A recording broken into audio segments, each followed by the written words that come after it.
ఇవాళ tomato curry ఎలా చేసుకోవాలో చూద్దాము. టమాటో కర్రీకి కావాల్సిన పదార్థాలను అయితే నేను తీసి పక్కకు పెట్టుకున్నాను.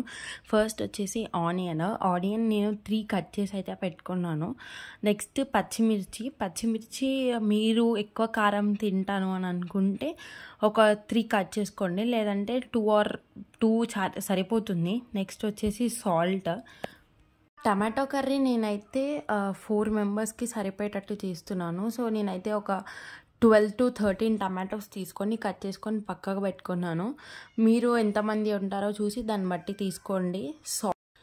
పసుపు, కారము, ఆవాలు, తర్వాత జీలకర్ర. నేను చెప్పాను కదా కర్రీ 4కి చేస్తున్నా అని. సో నేను అందుకే కొంచెం పెద్ద ప్యానే తీసుకున్నాను. పెద్ద ప్యాన్ తీసుకొని అందులో కొంచెం ఆయిల్ ఎక్కువ వేసుకోండి.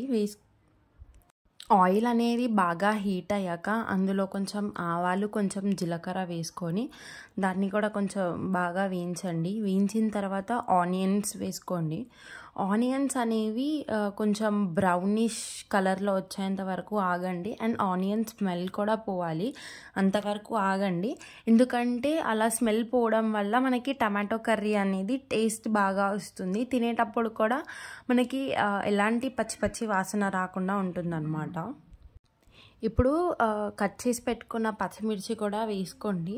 చూసారు కదా ఆనియన్ కొంచెం బ్రౌన్గా అయ్యింది. బ్రౌన్ అయ్యాకనే పచ్చిమిర్చి వేసుకోండి. పచ్చిమిర్చి వేసుకోవడం వల్ల మీకు కర్రీ అనేది కొంచెం కారం ఉంటుంది. మేమైతే ఇంట్లో కొంచెం కారమే ఎక్కువ తింటాము. సో అందుకే నేను 3 వరకు కట్ చేసుకొని వేసుకున్నాను.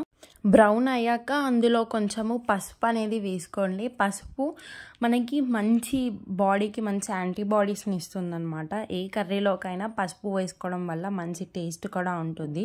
దాని తర్వాత నేను ఇందాక మనకి కావాల్సిన పదార్థాలలో అల్లం వెల్లుల్లి పేస్ట్ చూపించలేదు. ఇందులో కొంచెం అల్లం వెల్లుల్లి పేస్ట్ వేసుకోండి. అల్లం వెల్లుల్లి పేస్ట్ వేసుకోవడం వల్ల కర్రీ అనేది మనకి కొంచెం గ్రేవీనెస్ అనేది వస్తుంది అనమాట. పోపు మీద ప్లేట్ పెట్టేసుకోండి. ప్లేట్ పెట్టుకొని కాసేపు అయ్యాక తీయండి. అప్పుడు పచ్చి స్మెల్ అనేది పోతుంది. దాని తర్వాత టమాటోస్ వేసుకోండి. ఏదైతే మనం కట్ చేసి పెట్టుకున్నామో ఆ టమాటోస్ వేసుకొని తగినంత సాల్ట్ వేసి మూత పెట్టేసుకొని దాన్ని బాగా వేడి చేయండి. ఎంతలా అంటే ఉడకాలి. బాగా ఉడకడం వల్ల పచ్చి స్మెల్ అనేది పోతుంది. చెప్పాను కదా ఇందాక, పచ్చి స్మెల్ పోతే కర్రీ టేస్ట్ అనేది బాగుంటుంది అనమాట.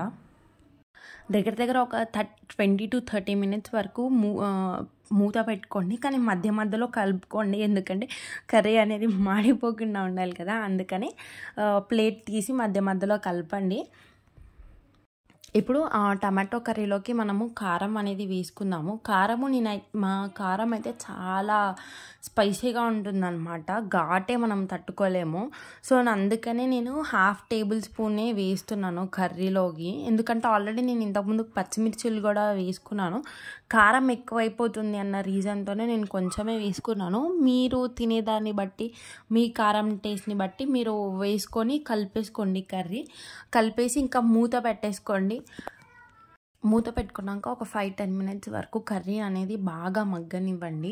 మగ్గినాక పచ్చి స్మెల్ అనేది వస్తుందా లేదా అని మనం మూత తీసి చూడగానే మనకు అర్థమైపోతుంది.